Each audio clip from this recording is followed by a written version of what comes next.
Vote చోరీ అంశంపై మనతో మాట్లాడడానికి గ్రాడ్యుయేట్ ఎమ్మెల్సీ అంజిరెడ్డి గారు ఉన్నారు. ఆయన అడిగి తెలుసుకున్నారు. సరే, ఇప్పుడు కాంగ్రెస్ వాళ్ళు ఒక ఆరోపణ చేస్తున్నారు, దేశమంతా తిరుగుతున్నారు. బీజేపీ వాళ్ళు ఓట్ చోరీ చేసిండ్రు, ఓట్లు తొలగిస్తున్నారు, అట్లాగే ఈవీఎంలను కూడా ట్యాంపరింగ్ చేస్తున్నారు, బ్యాలెట్ తోటే వెళ్ళాలంటున్నారు. మీరు యాజ్ ఏ గ్రాడ్యుయేట్ ఎమ్మెల్సీగా మీరు మొన్న గెలిచింది కూడా బ్యాలెట్ తోటే గెలిచారు. మొన్న ఎలక్షన్లో మీరు చూసారు, యాక్చువల్ 3,58,000 ఓట్లు ఏదైతే ఉందో మేధావులు బ్యాలెట్ సిస్టంలో ఏంటంటే 1, 2, 3 సీరియల్ ప్రకారం ఎవరైతే ప్రిఫరెన్షియల్ ఓట్లు వేస్తూ ఉంటారు. ఓట్లు వేసిన తర్వాత కాంగ్రెస్ సిట్టింగ్ సీట్ను గెలిచిన ఘనత భారతీయ జనతా పార్టీ. ఓట్ చోరీ అంటే మీరు ఒకటే గుర్తుపెట్టుకోవాలి, ఒక్కరు 2, 3 ఓట్లు ఏదైతే ఉన్నా కానీ మీరు ఏదైతే ఇప్పుడు ఎలక్షన్ కమిషన్ ఆఫ్ ఇండియా అది సపరేట్ బాడీ ఉన్నప్పుడు అందరికీ ఆమోదమైన వాళ్ళు సిస్టమ్ ఇంప్లిమెంటేషన్ చేస్తూ ఉంటారు.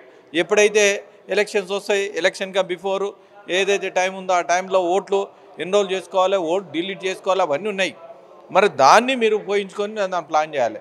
ఓట్ చోరీ అంటే మీ ఓట్లు ఏమన్నా ఎవరైనా దొంగతనం చేసిర్రా, లేకుంటే మీ ఓట్లు ఎవరైనా ఎలిమినేషన్ చేసిర్రా, లేదా ఇంకొకటి ఏదైనా చేసిర్రా, అది తెలుసుకొని మాట్లాడు.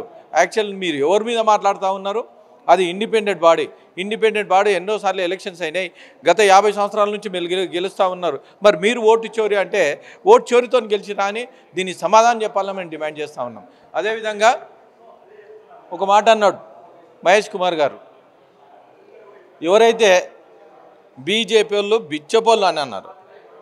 నేను ఒకటే చెప్తా ఉన్నా, వార్డు మెంబర్ కాడికి మొదలు పెడితే వార్డు మెంబర్ ఎవరైతే ఎలక్షన్లో నామినేషన్ వేసి ఓటు గెలిచిన వాళ్ళు ఎవరైతే ఉన్నారో, వార్డు మెంబర్ అయినా, ఉప సర్పంచ్ అయినా, సర్పంచ్ అయినా, అదేవిధంగా ఎంపీటీసీ అయినా, జెడ్పీటీసీ అయినా, లేదా మున్సిపల్ చైర్మన్ అయినా, ఎమ్మెల్యే అయినా, ఎంపీ అయినా, లేదా ఎమ్మెల్సీ ఏదైనా, ఏది గ్రాడ్యుయేట్ ఎమ్మెల్సీ అయినా, లోకల్ బాడీ ఎమ్మెల్సీ అయినా, ఓటింగ్ ఎవరైతే ఉన్నారో వాళ్ళందరూ బిచ్చపోలే. ఎందుకంటే ప్రతి ఓటర్ దగ్గర ఎవరైతే ఎలక్షన్లో పోతారో ప్రతి ఓటర్ దగ్గర ఓటు ఆడుకున్న వాళ్ళే మనం బిచ్చపోలేం. ఎవరైతే ఎలక్టెడ్ నామినేటెడ్ ఎవరైతే ఉన్నారో మరి కాంగ్రెస్ పార్టీ టోటల్ అందరూ నామినేటెడ్ ఉండి ఎందుకు ఎలక్షన్లో ఇలా పడతా ఉన్నారు? ఎలక్షన్లో ఇలా పడద్దు. మీరు ఒక్కటే గుర్తుపెట్టుకో, లైఫ్ లాంగ్లో మరి మీరు ఎప్పుడైనా గెలిచిర్రా, ఎప్పుడన్నా వార్డు మెంబర్ గెలిచిరా, లేకపోతే ఎంపీటీసీ గెలిచిరా, జెడ్పీటీ, ఇవన్నీ నేను చెప్పిన దానిలో ఏదైనా గెలిచిరా, అప్పుడు ఓటర్ దగ్గరకు పోయి మనం బిచ్చం అడుగుతాం. ఎవరైతే లీడర్స్ ఉన్నారో మనం బిచ్చం అడుగుతాం. మరి ఇంతమంది ఉన్నారో ఏది ఎలక్షన్లో పాల్గొన్న లీడర్స్ అందరూ, మరి వీళ్ళందరూ టోటల్ బిచ్చపోలే, ఇంక్లూడింగ్ నిలబడ్డలందరూ. దీనికి సమాధానం చెప్పాలని నేను డిమాండ్ చేస్తా ఉన్నాను. ఎలక్షన్ కమిషన్ బీజేపీ రెండు కలిసికట్టుగా ఉన్నాయి, అందుకే మేమంతా అధికారాన్ని కోల్పోయాం, మేము కూడా ఓడిపోయామని చెప్తున్నారు వాళ్ళు. అది ఇండిపెండెంట్ బాడీ, దానికి సపరేట్ బాడీ ఉన్నది, దానికి సపరేట్ సిస్టమ్ ఉన్నది. మీరు ఏదన్నా అవసరం ఉంటే వాళ్ళతో మాట్లాడి వాళ్ళ మీద ఏదైనా అవసరం ఉంటే మీరు ఏ విధంగానే రిటర్న్ కంప్లీట్ ఇయ్యారు. వాళ్ళు సిస్టంలో కంపల్సరీ వెబ్సైట్లో పెడతా ఉన్నారు.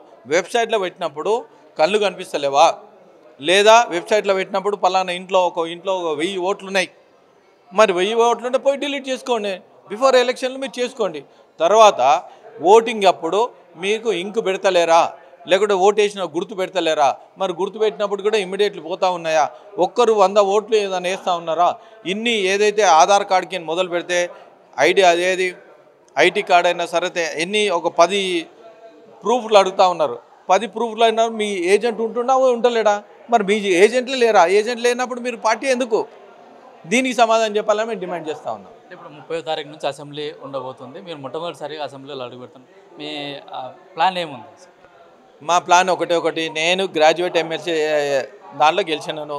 గ్రాడ్యుయేట్స్ ఏదైతే ఉందో మీరు ఇస్తున్న నిరుద్యోగులు ఏదైతే ఉన్నారో, 2 లక్షల ఉద్యోగాలు ఏదైతే ఇస్తున్నారో, 2 లక్షల ఉద్యోగాలు ఏది మేనిఫెస్టోలో పెట్టిరో, మీరు 2 లక్షల ఉద్యోగాలు ఇచ్చినంత వరకు వాళ్ళ గొంతుకనై మండల్లో నేను మాట్లాడతాను డిమాండ్ చేస్తూ ఉన్నాను. అదే గ్రూప్ 1 విషయంలో తీసుకుంటే ఇంతవరకు వాళ్ళ ఏజీలు అయిపోతూ ఉన్నాయి.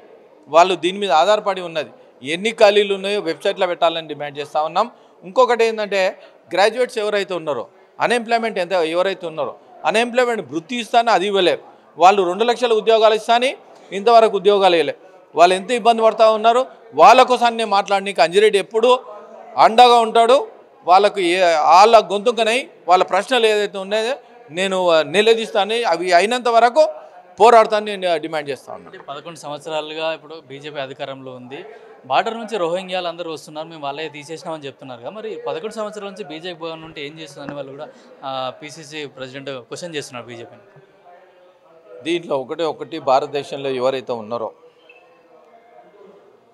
భారతదేశంలో ఉన్న వాళ్ళను కంపల్సరీ ఓటు హక్కు వాళ్ళు వినియోగించుకోవడానికి ఉన్నది. ఇండియా, ఈ ఇండియా, ఆ ఇండియా ఏదైతే ఉన్నదో వాళ్ళని ఎలిమినేషన్ చేయడానికి వాళ్ళని ఆల్రెడీ పంపిస్తూ ఉన్నారు. బంగ్లాదేశ్కి ఏదైతే ఉన్నదో బెంగాల్కి వాళ్ళు వస్తూ ఉన్నారు. వాళ్ళని అరికట్టకోసానికే మొన్న ఏది ప్లాన్ చేశారు. ఆ ప్లాన్తో ఇప్పుడు పకడ్బందీ అయింది. రాబోయే రోజుల్లో ఏం రాకుండా ఉంటుంది. బీజేపీ పైన కూడా అనుచిత వ్యాఖ్యలు చేశారు. అట్లే బండి సంజయ్ గారు గురించి కూడా చాలా వ్యాఖ్యలు చేశారు. మీరు సిద్ధమా, మేము కరీంనగర్లోనే చర్చ పెడదాం, బహిరంగ చర్చకు సిద్ధమా అని అడుగుతున్నాం. బండి సంజయ్ అని ఒకటే మాట అన్నాడు, మేము హిందూ బంధువుల ఓట్లతో మేము గెలిచినాం. హిందువులు అంటోళ్ళు ఇప్పుడు ఏదైతే ఉందో మనం ఏ పూజ చేసినా కానీ వినాయకుని పూజ చేసి మనం మొదలు పెడతా ఉంటాం. వినాయకుని మీద పూజ చేసి మనం మొదలు పెడతాం. దానికి సవాల్ స్వీకరించడానికి మీరు ముందుకు వస్తే రండి దమ్మున్నోళ్ళు. మళ్ళీ మా ఎంపీలు కూడా కొంతమంది అన్నారు, మీరు రాజీనామా చేయండి, మేము రాజీనామా చేస్తాం, నువ్వు బ్యాలెట్ పేపర్ పెడతావా, ఏ పేపర్ పెడతావా, మా అందరు రెడీ ఉన్నారు. నేను బ్యాలెట్ పేపర్ పెట్టి నేను గెలిచిన, నా దానికి సమాధానం చెప్పి ఏం చెప్తావు? మేమందరం రెడీ ఉన్నాం, ఎమ్మెల్యేలు రెడీ ఉన్నారు, ఎంపీలు రెడీ ఉన్నారు. చెప్పు మీ దానికి సమాధానం. ఎక్కడైనా పర్వాలేదు, దానికి మేము రెడీ ఉన్నామని తెలియజేస్తా ఉన్నాం.